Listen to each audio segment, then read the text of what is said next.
Mga ka-Republic, ito ang isang larong hinihintay ng mga Hinebra fans.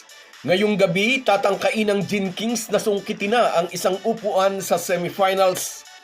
May twice to beat advantage ang mga mag-alak, ngunit gustong alisin ito ni Tim Cone sa isip ng kanyang mga players. Ituturing nilang knockout game ang labang ito kontra Phoenix. Samantala, isang totoong knockout game naman ang haharapin ng SMB laban sa Rain or Shine na may hawak na twice to beat advantage. May history ng magkakasunod na talo sa playoffs ang Elasto Painters kontra San Miguel, ngunit umaasa si Coach Yeng Guiao ngayon ay kaya nilang tapatan ang reigning All-Filipino champion. Pag-uusapan po natin yan, pero bago ang lahat ay maglalambing po ako sa inyo na isubscribe ninyo itong ating channel at kung di masyadong makakaabala ay i-like at paki-share na rin ninyo. Malaking bagay po yan sa aming mga vlogger. Maraming salamat. Mga ka-Republic, hawak ng Hinebra ang twice to beat advantage at ibig sabihin, isang beses lang nilang kailangang talunin ng Phoenix at pasok na sila sa semifinals. Easy lang daw, sabi ng ilang fans. Hindi raw mahihirapan ng Hinebra sa kanilang katapat dahil minsan na nilang pinataob ang Phoenix sa elimination round, 109-96. Dito nagpasabog si Justin Brownlee ng 30 points. Ayaw itong bilhin ni Coach Tim Cone. Hindi assurance ang nakaraang panalo upang matiyak ang susunod na tagumpay. Lalo't nagpalit ng import ang Phoenix. April 30 ay dumating si Jonathan Williams dito sa bansa at sumabak agad siya sa laro kontra Talk and Text, kung saan ay nanalo ang Phoenix. Sa larong iyon, 22 points and 15 rebounds agad ang ginawa niya para bitbitin ang LPG Masters tungo sa panalo. Natalo nga lang sila sa sumunod na dalawang laro, isa laban sa Macau Black Knights at isa kontra SMB. Pero mamaya laban sa Hinebra, asahan na hahataw ang one-time best import dahil nagkaroon na ito ng mahabang pahinga at sapat na oras para sa team practice. May mga lumalabas na report, mismong si Jonathan Williams na raw ang nagboluntaryo na siya ang gugwardya kay Justin Brownlee. Napansin daw kasi ng coaching staff ng Fuel Masters. Lalo raw nagpapasabog ng punto si JB kapag maliit ang bantay. Balak daw ni Williams na gamitin ang kanyang bilis at tangkad para i-neutralize ang Hinebra import. Pero malaking sugal ito sa panig ng Phoenix. Kapag nahigop ng gravity ni Brownlee si Williams, kakainin sila ni Japet Aguilar at Troy Rosario sa ilalim at magiging open highway para kina Scottie Thompson at RJ Abarientos ang shaded area.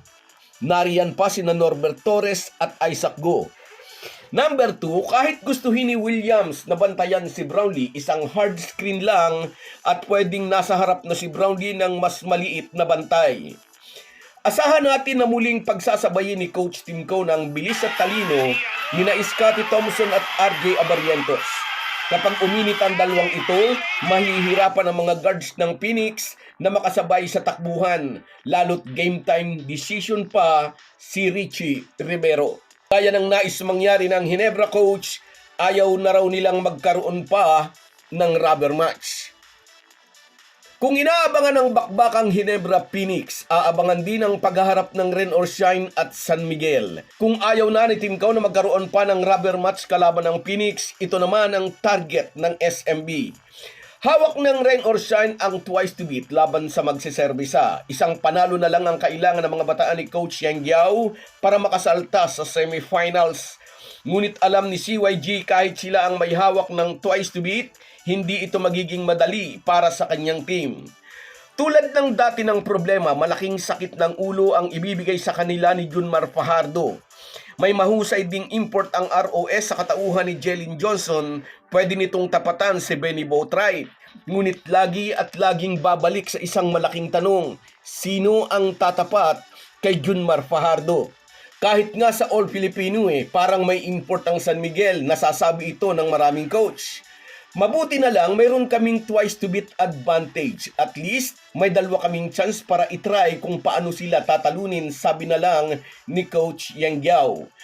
Pero wag din nating ipagkamali na nadi-discourage ang Rain or Shine. Ang pagsasabi ni Yeng Guiao na underdog sila kahit sila ang may hawak na twice to beat ay isang paraan nito para lalong i-challenge ang kanyang mga players. Kinokondisyon niya ang isip ng kanyang team na ibigay ang kanilang 100% dahil hindi basta-bastang kupunan ang kanilang kalaban. Sa panig naman ng SMB, mas nakakanerbiyos ang kanilang kalagayan. Walang puwang para sa pagkakamali. Pag nadula sila mamaya, diretsyong Boracay na. Kaya ito ang tunay na knockout game para sa SMB. Kahit nagpapa-underdog si Coach Yeng Yao, huwag nating kalimutan na noong April 8 sa elimination round, tinalo ng rain or shine ang San Miguel, 116-112. Ginulat noon ang Illustrated Painter sa mga bataan ni Leo Austria. Tinambakan ng ROS ng 25 points ang SMB sa pagsisimula ng laban, ngunit sa 4th quarter ay gumawa ang Beermen ng 18-0 run. Pero naging matatag ang magpipintura at sa huli ay sila pa rin ang nanalo. Patunay lamang ito na kaya ng ROS na makipagsabayan sa powerhouse team SMB. Ang tanong, kaya ba nilang ulitin ang ganoong performance ngayong playoffs? Mapagbabakasyon ba nila ng maaga ang SMB? So guys, yan lang muna. Hanggang sa muli. Kung wala po kayong mga viewers namin ay walang magtatagumpay na vlogger. Kaya salamat po sa inyong panunood.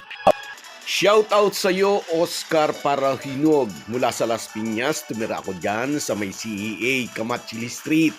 Sa iyo rin, shoutout Merson Kabadi Vlog. Shoutout sa iyo, Idol. Ingat ka palagi dyan. At sa iyo rin, Jimboy. Magandang gabi, Idol. Sabi niya, more power po palagi. Salamat.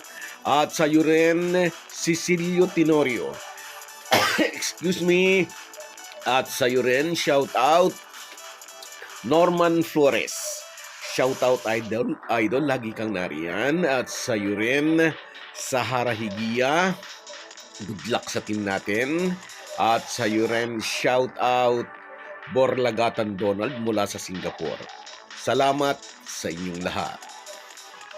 Kahit gaano po tayo kabisi, ay huwag po nating kalimutan ang ating buhay espiritual. Lagi po tayong magpasalamat sa bawat araw na dagdag sa ating buhay. Malaki po ang maitutulong ng pananalangin araw-araw. Isang paalala po mula sa inyong Halo Halo Sports Republic.